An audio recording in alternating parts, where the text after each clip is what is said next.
이 하나님 말씀 보겠습니다. 하나님 말씀 에베소서 3장에서 봅니다.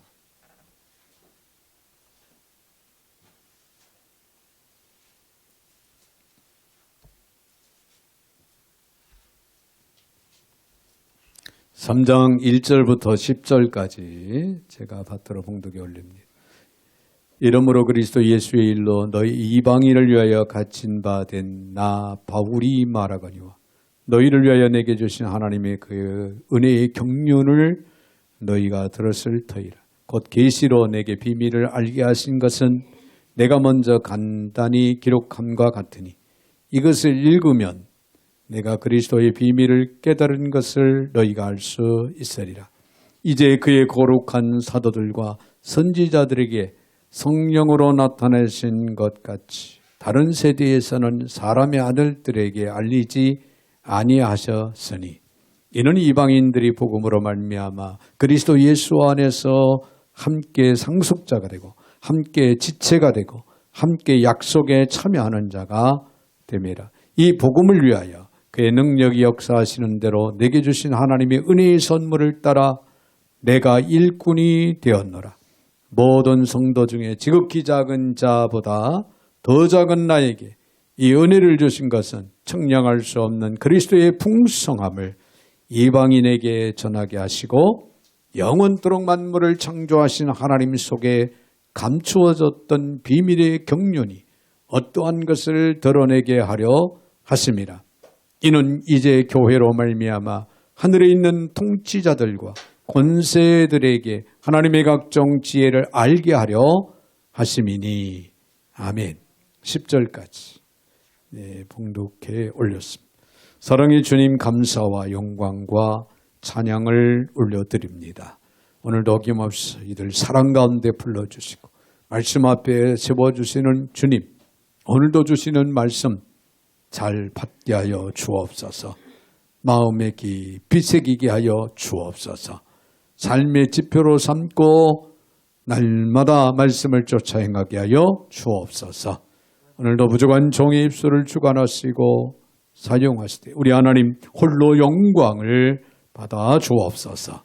예수님의 이름으로 기도하옵나이다. 아멘. 할렐루야. 우리 한번 인사합니다. 옆에 분 앞 뒷분하고 인사할 때 교회는 함께하는 공동체입니다. 네, 교회는 함께하는 공동체입니다. 네, 교회는 아름답고 귀하고 또 중요합니다. 네, 교회를 통해서 우리가 영적인 삶에 또 거점이 되고 또 교회를 통해서 우리는 영적으로 성숙되고 교회를 통해서 하나님과의 만남을 이루는 그런 은혜와 축복이 이루어지게 된다고 하는 것을 여러분 기억을 하셔야 될 줄로 믿습니다. 자, 오늘 본문의 말씀을 통해서 교회가 해야 할 일이 무엇인가를 이 시간 함께 생각을 하고자 합니다. 한 사과장수 아주머니가 있었는데 교인들이 그 사과장수 아주머니를 전도하려고 내부단 애를 썼답니다. 그런데 그 아주머니는 끄떡도 하지 않아요. 맥히지를 않은 거죠.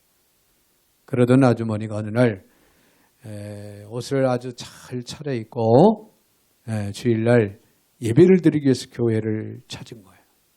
많은 사람들이 성도들이 깜짝 놀란 거예요. 그렇게 교회 가자고 예수 믿으라고 그렇게 복음을 전했는데 대꾸도 하지 않고 끄떡도 하지 않더니 사과장수 아주머니가 본인 스스로 본인 발로 걸어서 이제 교회를 나오다니 너무나도 놀라운 일이 아니었습니다. 그래서 교인들이 놀란 표정으로 그를 바라보면서 어떻게 교회를 나오게 됐느냐 그렇게 물어봤다고 합니다. 그러자 이 아주머니는 대답하기를 일주일에 3번씩 우리 가게에 들리는 한 신사분이 있었는데 그분은 항상 못생기고 그리고 덜 싱싱한 사과를 사갔습니다.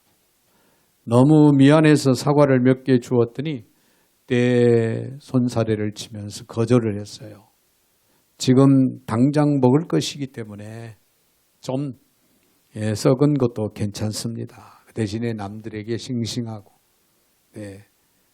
상품 가치가 있는 좋은 사과를 바르시면 됩니다 하고 그렇게 이야기를 하더라는 거예요. 그러면서 아주머니는 말하기를 저는 그때부터 그분에 대해서 조금씩 존경심을 갖게 됐습니다. 그러던 어느 날 그 신사분이 저에게 조용히 이야기를 하기를 예수를 믿으세요. 교회를 좀 다니세요. 이 한마디를 툭 던지고 가시더랍니다. 그래서 그분이 믿는 하나님을 나도 믿어보자. 그분의 어떤 인격적이고 존경할 만한 그런 성품, 그런 모습을 이제 생각하면서 이 아주머니도 그분이 믿는 하나님을 나도 한번 믿어보자. 이렇게 생각을 하고 내가 스스로 교회에 이렇게 나왔습니다. 그렇게 답변을 하더랍니다. 여러분, 전도는 인내입니다.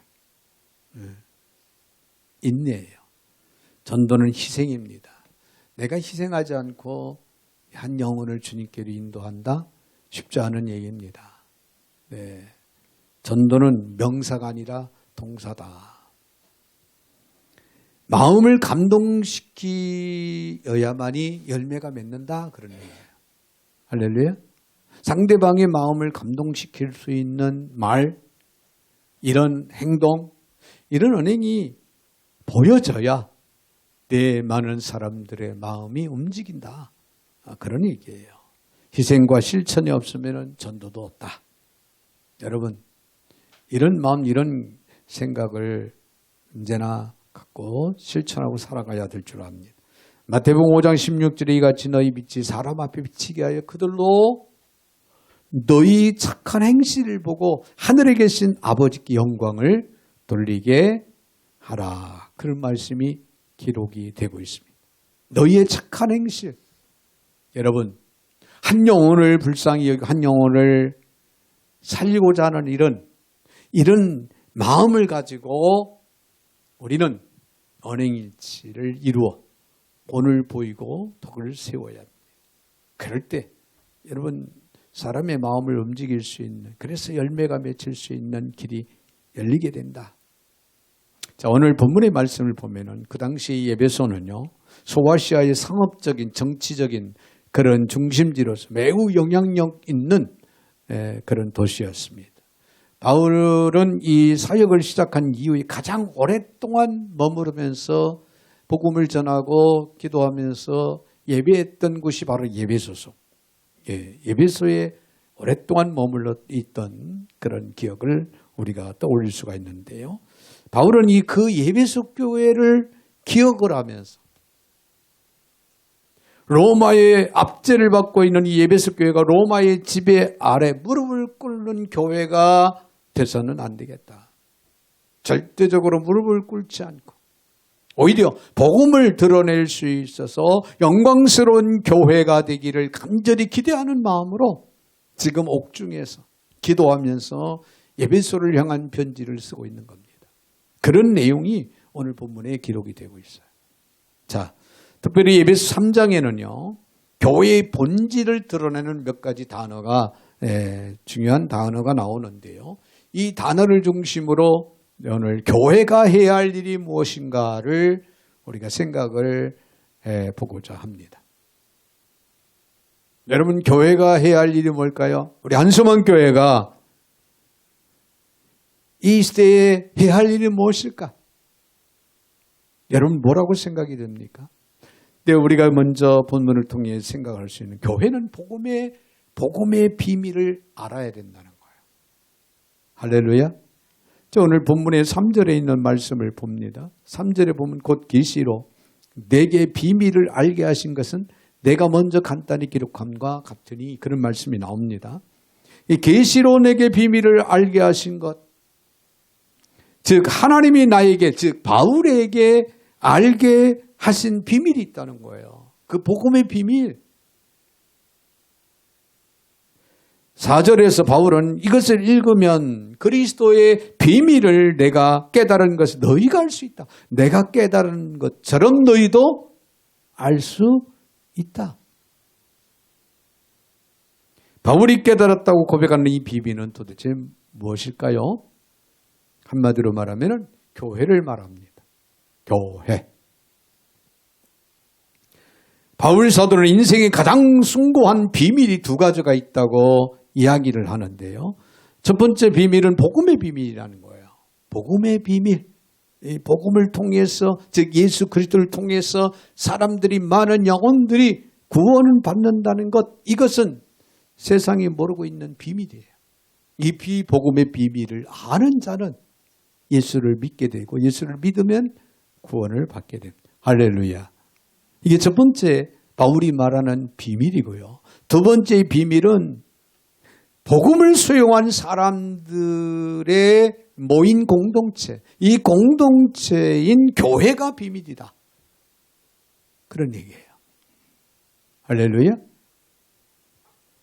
예수 그리스도를 믿는 사람들이 모인 공동체인 교회가 곧 비밀이다. 자, 오늘 본문은 바로 이 두 번째 비밀에 초점을 맞추고 이야기를 하고 있습니다. 이에 우리는 교회를 가리켜 깨달음의 공동체라고 말할 수 있는 겁니다. 깨달음의 공동체. 여러분,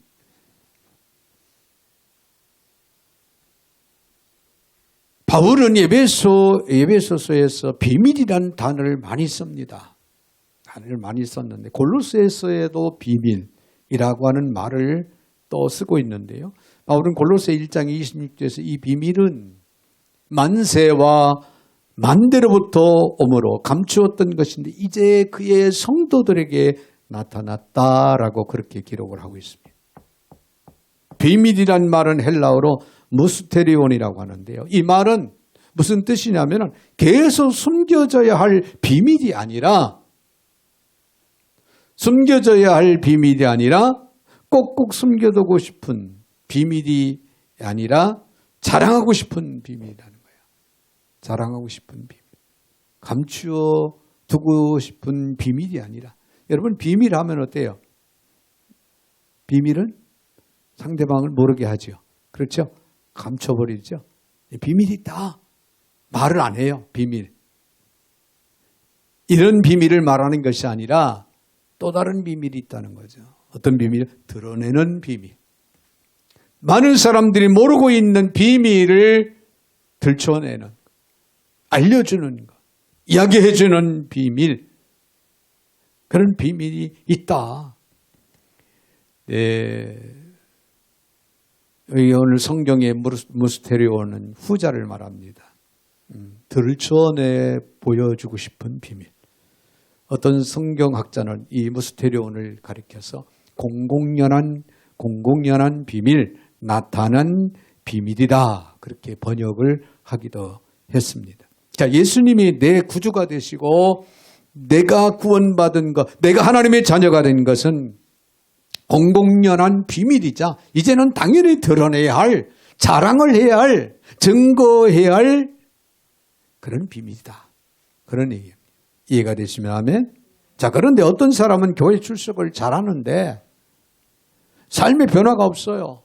도무지 10년, 20년이 돼도 변화의 모습을 보이지 않습니다. 신앙의 성숙이 이루어지지 않습니다. 그런 경우가 없잖아요. 있어요. 이럴 때 그런 사람들은 자신에게 물어봐야 됩니다. 나는 과연 정말 복음을 깨닫고 있는가? 나는 복음에 대해서 확신을 하고 있는가? 복음의 비밀을 나는 바로 알고 있는가? 물어봐야 할 필요가 있습니다. 성경이 그토록 강조하는 기쁜 소식, 좋은 소식. 여러분, 이 복음이 뭐예요? 기쁜 소식이에요. 좋은 소식입니다. 그리스도가, 즉 하나님의 말씀이 복음이지요. 이 복음의 비밀을 정말 깨달았는지 자신에게 물어야 된다는 거예요. 우리는 복음의 비밀을 깨닫는 이 일을 놓치지 말아야 합니다. 그래서 교회가 해야 할 일은 이 복음을 알게 하는 일이에요. 할렐루야. 이 복음을 알게 하는 일이라는 거예요. 아직도 주께로 돌아오지 못한 많은 영혼들에게 이 비밀을, 복음의 비밀을 알게 하는 그 역할을, 그 일을 교회가 해야 된다. 교회는 나왔어도 복음의 비밀에 대해서 확신을 갖지 못하고 알지 못하는 그런 교인들에게 이 복음의 비밀을 알게 해야 된다는 거예요. 자,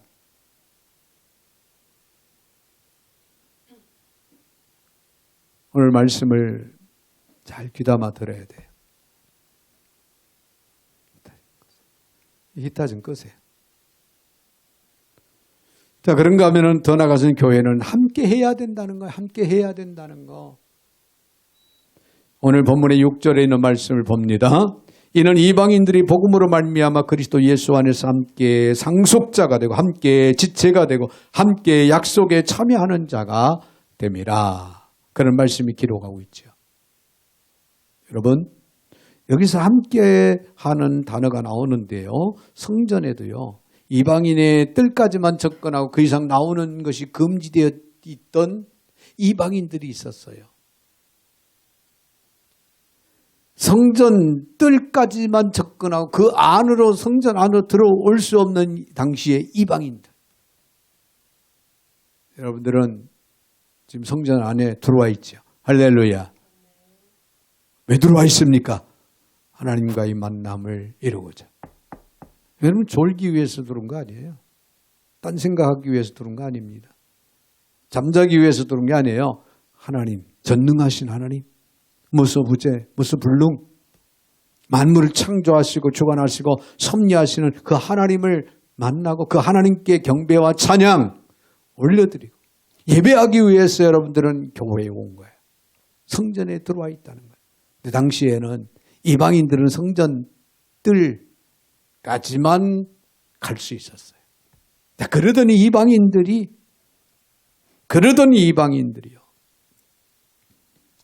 함께 하나님께 남아서 예배할 수 있게 됐다는 거예요. 그래서 그들도 공동체, 교회의 공동체의 지체가 되는 그런 은혜의 축복이 주어졌습니다. 할렐루야.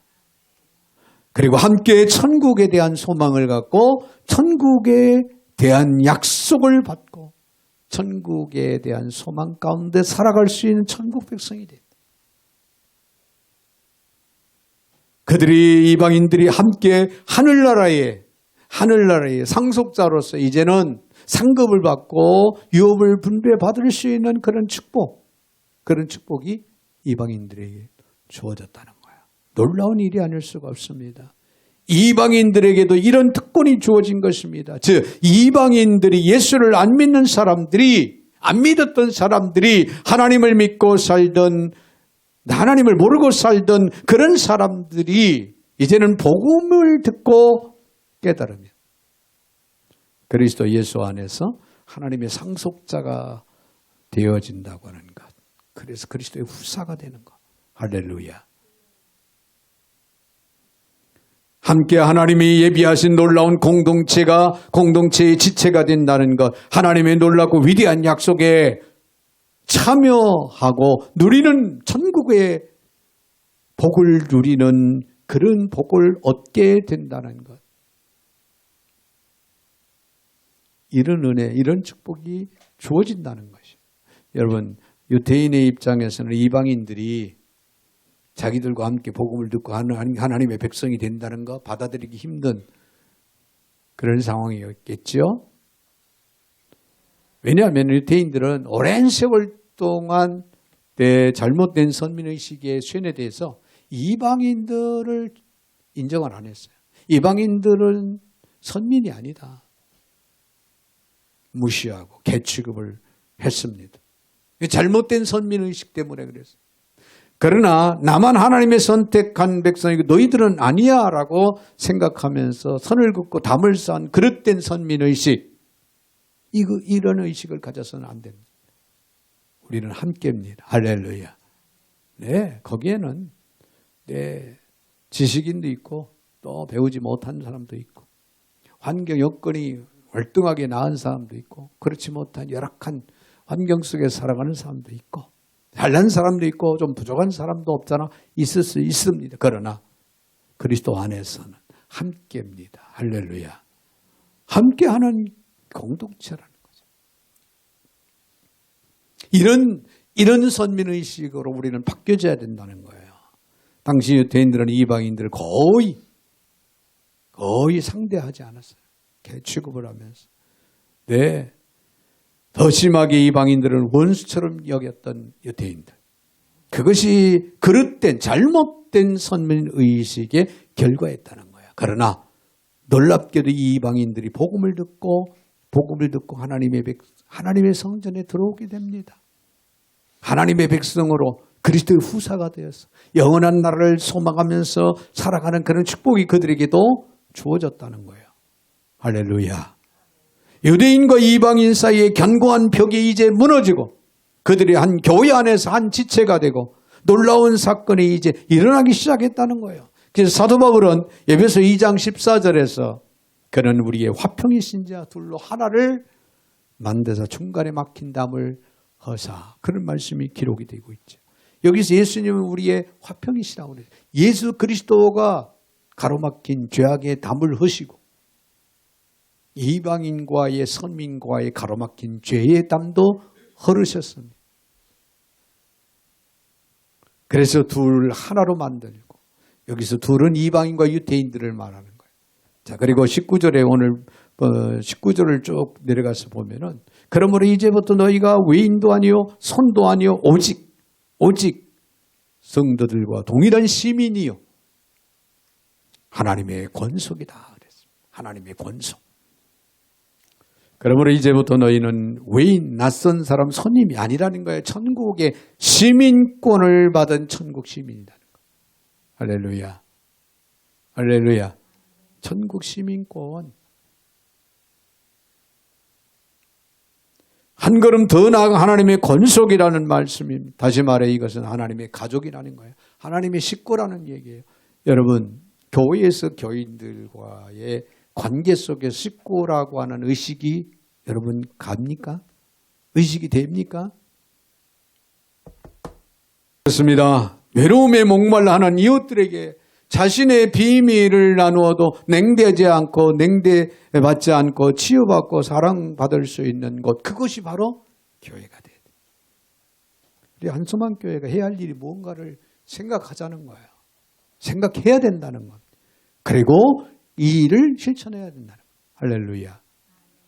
여러분, 복음의 비밀을 알려주는 역할을 여러분이 해야 된다는 거예요. 그리고 우리는 함께 해야 된다는 거예요. 지체로서. 할렐루야. 천국 백성으로서. 그리스도의 후사로서.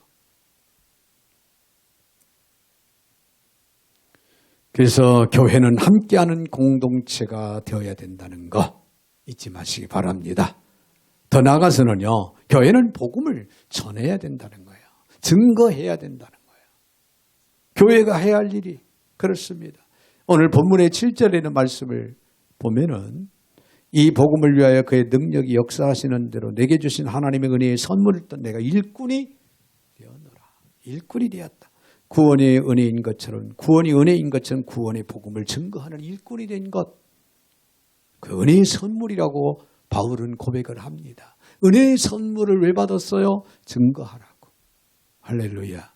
여러분, 우리가 복음을 증거할 수 있는 위치에 서 있다는 거, 복음을 증거할 수 있는 그런 그리스도인으로서의 삶을 살아갈 수 있다는 거, 이거 복인 줄 아시기 바랍니다.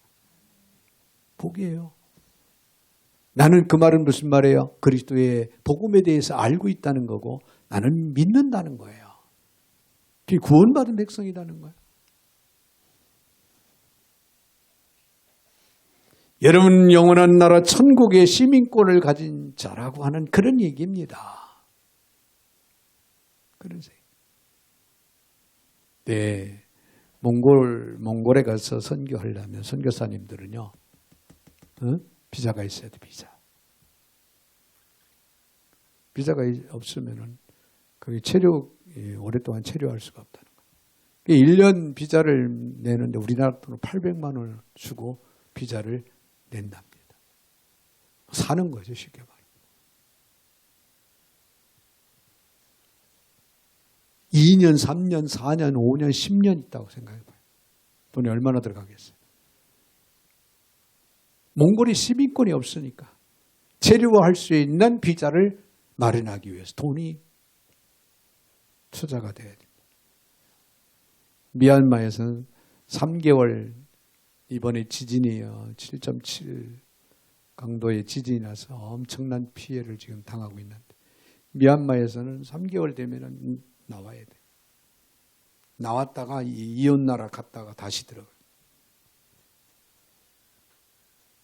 그 사람은 돈을 내고 내 비자를 사야 되는. 여러분 이 천국에 대한 시민권을 가지고 있다고 하는 것은 여러분 쉽게 말하면 자격증을 가지고 있는 거예요.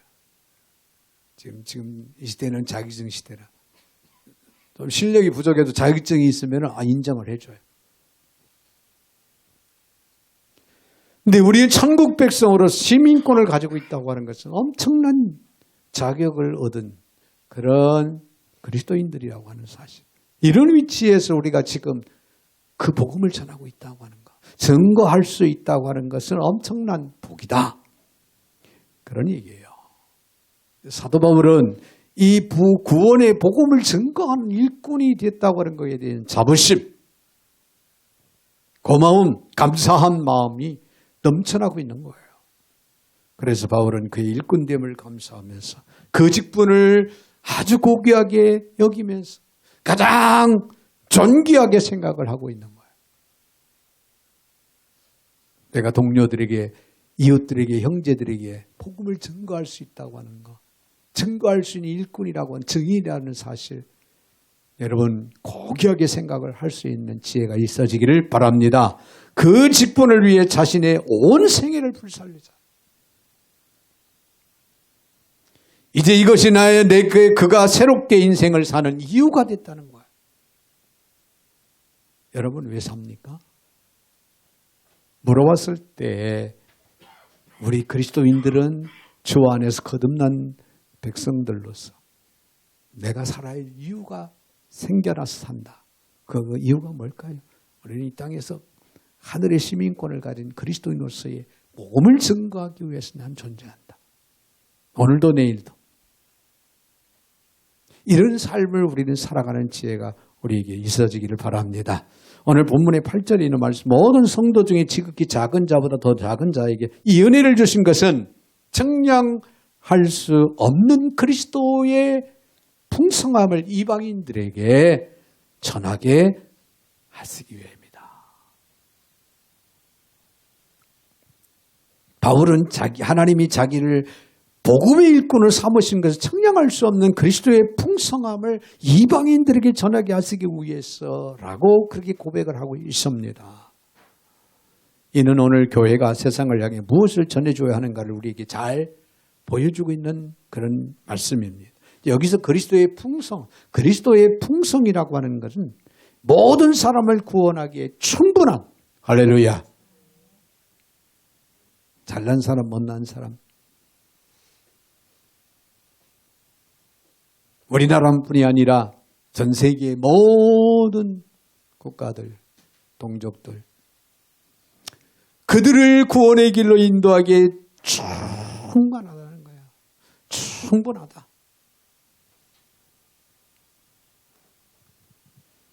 네.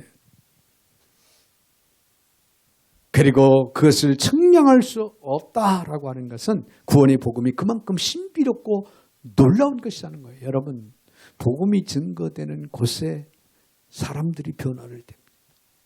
복음이 증거되는 나라가 변화돼요. 그런 가정이 변화됩니다. 놀랍습니다.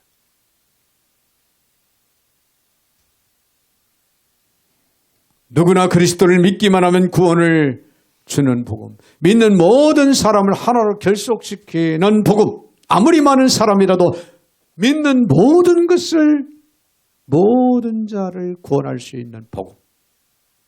잘 살고 못 살고 없어요. 저 아프리카 후진국이라 할지라도 복음이 들어가면 그들도 복음 구원을 받습니다. 할렐루야. 할렐루야. 그래요. 이러한 복음의 신비를 측량할 수 있겠느냐 이거예요. 측량할 수가 없어요. 여러분 생각해 보세요. 대한민국에서 앉아 있으니까 동양인들 주로 많이 보게 되고 생각을 하게 되고, 아프리카의 선교사님들이 저희 베들선 교환을 찾았을 때 모습을 보면은, 여기 이런 분이 어떻게 예수를 받아들일 수 있을까? 예수를 알 수 있을까? 할 정도로 이 겉모습이 그렇게 우리를 거리를 만들잖아요. 그들의 마음속에 그리스도의 복음이 들어가서 주님의 사랑을 실천하고, 그들의 입에서 감사가, 하나님의 영광을 올려드리고 감사가 나오는 그 모습을 보면요, 정말 우리가 신비함을 느끼는 거예요. 그들이 하나님 앞에 예배드리는 모습 보면 더 놀라요. 춤을 추면서 기쁨과 감격 속에서 하나님 앞에 예배를 드려요. 헌금 시간에도 다 일어나가지고 춤을 추면서 쭉 나와서 내 단에 헌금을 하고, 그리고 춤을 추면서 찬양을 부르면서 그러고 들어가는 거예요. 하나님 앞에 예물을 올리는데 우리는 신용도 못 내요. 그들의 마음속에 주님을 모시고 주님을 믿는 구원의 백성이 되다 보니까 그들은 감격 속에서 할렐루야 하나님을 찬양하고 있는 거예요. 전능자를 높이고 있는 겁니다. 할렐루야. 이것이 복음이에요. 엄청나게 복음의 신비로움을 우리는 거기서 청량할 수 없으리만큼 느낍니다. 우리는 이러한 청량할 수 없는 복음의 신비를 우선적으로 세상에 우리는 전해야 된다는 것. 왜냐하면 사람을 구원하는 것보다 더 중요한 것은 없습니다. 천하보다도 귀한 영혼을 살리는 것보다 더 소중하고 더 귀한 것은 없다. 다니엘서 12장에 그래서 한 영혼을, 천하보다도 귀한 한 영혼을 주님께로 인도할 때 하늘의 별과 같이 빛나는 상급이 있다는 거예요. 그렇게 약속하고 있어요. 내 평생에 예수를 알고 예수를 믿고 구원받은 백성으로 내 평생에 신앙생활하면서 천하보다도 귀한 영혼을 주님께로 인도할 수 있다고 하는 것은 엄청난 은혜의 축복이 아닐 수가 없다는 거예요.